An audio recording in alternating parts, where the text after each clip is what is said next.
Ever since I saw an adult male clip his toenails on a crowded Allegiant flight, I've been thinking a lot about images that I cannot unsee, but I decided to do one for good, and this is a guitar-shaped kind of trick hack that has stuck with me ever since I've seen it, alright?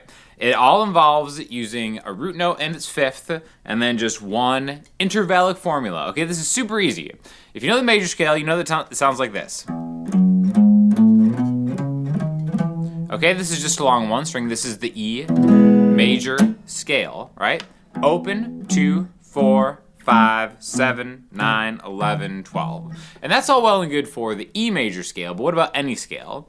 The way we find that is using whole steps and half steps. You probably have already heard this. Whole, whole, half, whole, whole, whole, half. But this is how we're going to turn that phrase, that mouthful of a phrase, whole, half, whole, half, and we're going to make it something actually shape-wise that you'll never be able to unsee this, all right?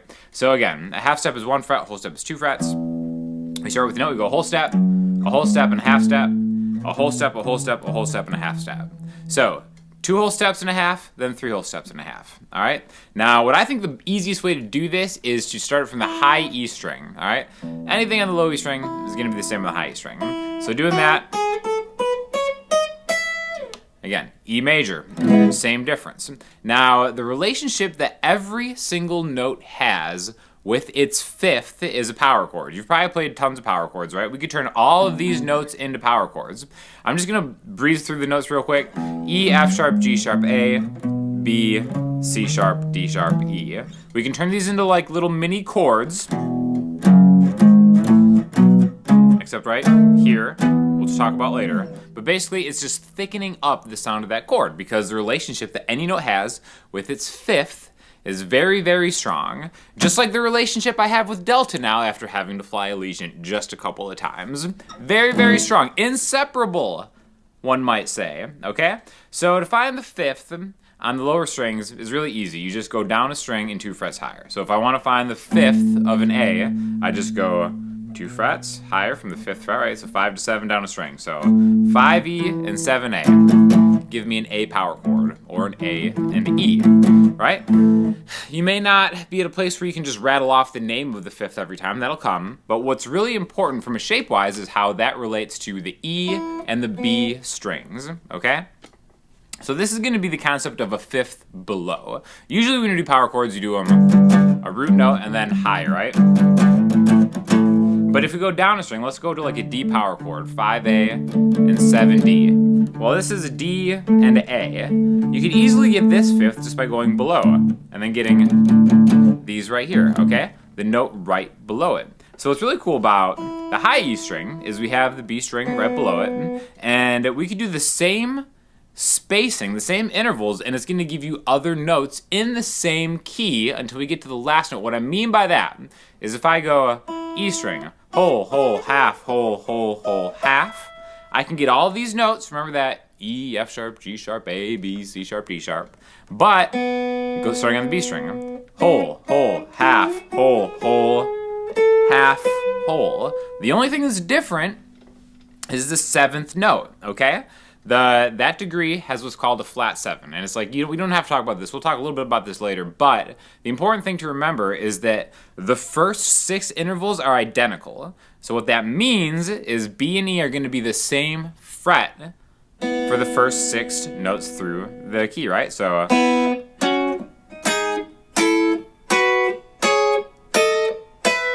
okay? And it's like, all right, well, why is that important? First of all, it's just, it's one easy shape that you could see because, like, all right, I've got this. Then I'm now kind of like making that connection with right below it. But if I wanted to maybe start to play exercises through the neck, or maybe I'm doing something in the key of E and I don't really know how to solo, now I can like, all right, well, whatever is on the high E string is going to be mirrored on the B string with the exception of that 7th fret, right? So, what I think is a really good exercise is to do 3 notes at a time like this. And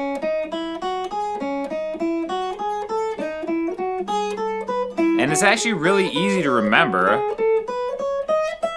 And it sounds like you really know what you're doing. That's like a warm-up exercise just in and of itself. It's like people are like, wow, they're paying attention. Maybe not as much attention as you'd get paid if you started clipping your toenails on a flight, but it's the right kind of attention. That's what we're going for here, right? So the way I did that is I went 3 notes at a time. Open, 2, 4, open, 2, 4. Then I'm just gonna go 1 note higher through the scale. 2, 4, 5, 2, 4, 5. 4, 5, 7, 4, 5, 7, 5, 7, 9, 5, 7, 9, 7, 9, 10, 7, 9, 11, 9, 10, 12, 9, 11, 12. And then I'm gonna end up at the root note where I started, okay? So this kind of thinking is like super, super helpful because you could really take it and then just find other spots on the neck to start with. So I want you to practice that, and then in the meantime, I'm gonna show you why I'm so loosey-goosey rolling around in this chair, because this video is sponsored by Sweetwater and Shure. I am using the Shure GLX wireless system. This thing is awesome, all right? I've actually gigged with this before. I played a show at NAMM with one of these at the Shure booths. Basically, it just connects, clips in right into your guitar with the instrument cable, and then this transmits to what is essentially a pedal that I have on the ground. You put it on a pedal board, you do a lot of cool things with it.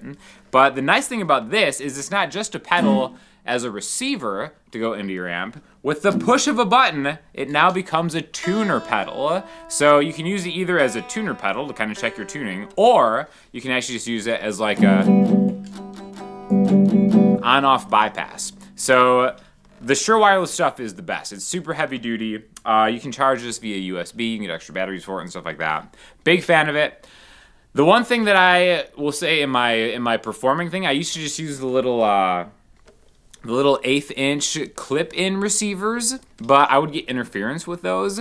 And ever since I used this at NAMM for that NAMM show on the crowded floor and had like no interference, no dropouts, no anything, I was like, okay, this is a much, much better solution to wireless guitar. So whether you're performing, whether you just want to be able to move around in your house and not trip over a bunch of wires, which is why I'm in like the opposite corner, because I like filming in this corner better, but it's usually a bunch of wires and stuff. Definitely check out the affiliate link in the description to go to Sweetwater and get yourself a Shure wireless system, okay? So let's go to the lower E string now, and then let's see how we can maybe do this with another note in the same key, right?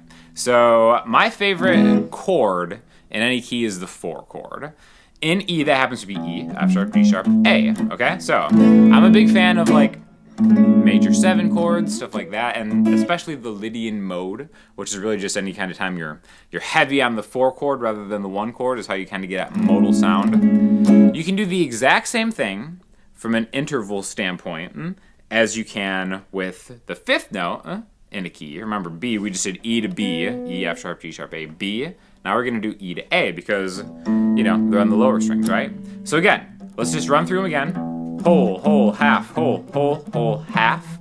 Same exact thing on the A string to get those same notes starting on A, but we have whole, whole, whole, half, whole, whole, half. Okay, so the only difference is A's string, or the 4th note relative to the root note, has what's called a sharp 4. It's the exact same thing. This is another way to think about modes. It's like, all right, well this, you know, if I want to make something sound Lydian or Mixolydian, you just alter one note. So even aside from compositionally thinking about music theory, it's very helpful just understanding the fretboard, because instead of like, all right, now I know the E and B have got the exact same thing, but when I get to that 7th fret, I just have a whole step before the end as compared to a half step before the end. And they're always going to be right next to each other in context. So then it's like, all right, this little piece of information becomes a shape. I have the same notes, except with the root note and its 5th. The relationship only changes when it comes to that 7th note in there being a whole step away instead of a half step. Just like with the 4th note, E, F sharp, G sharp, A, E to A, the only difference I have to really think about is that the 4th note has a sharp 4. Everything else is identical. So I can play those together, like I did before. I can play E and A together, the 2nd fret together, the 4th fret together, the 5th, and the 6th fret. That's where they diverge, right? Everything else is the same. Now, why I think that's really important on the lower strings is because you can do really cool, like, riff type stuff, all right? And what I mean by that is, like, maybe let's just come up with, like, a riff.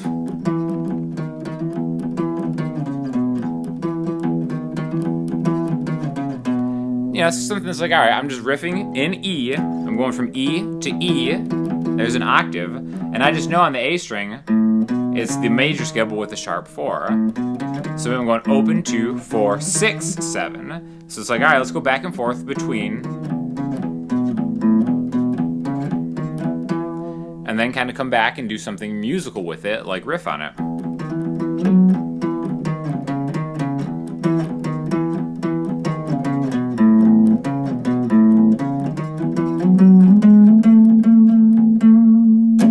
Or power chords.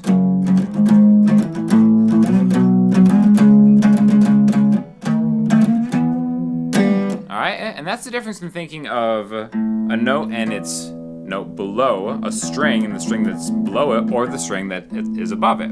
Right? We do the same thing with power chords as we did on the E and the B string. But now do the E and the A string by going a root note and its fifth above. Right? So now I have that 2 fret spacing down a string. Whole, half, whole, whole. Now I know that my root note here is a whole step, but that 7th note has what's called, a flat 5. So that's what's really interesting about learning the intervals and the spaces between different notes that I think is like super fascinating. And at first maybe it just starts out as a shape, because we can recreate these shapes. Anytime you see like an E on a guitar and then like a B below it, we can go from this E that we were riffing before, and you see that its B is below it right there. And just like I did that little exercise, you do the same thing here. See, I'm kind of moving up from there. I just start at the same spot, 7 and 7, and then these are gonna go together all the way through the major scale until I get to the end. Okay, so you can start finding patterns like that absolutely everywhere, which I think is something that is like super underrated. Even like, let's take the 9th fret of the G string. This is also the same note, E. And then the 9th fret of the D string is right below it. That's a B.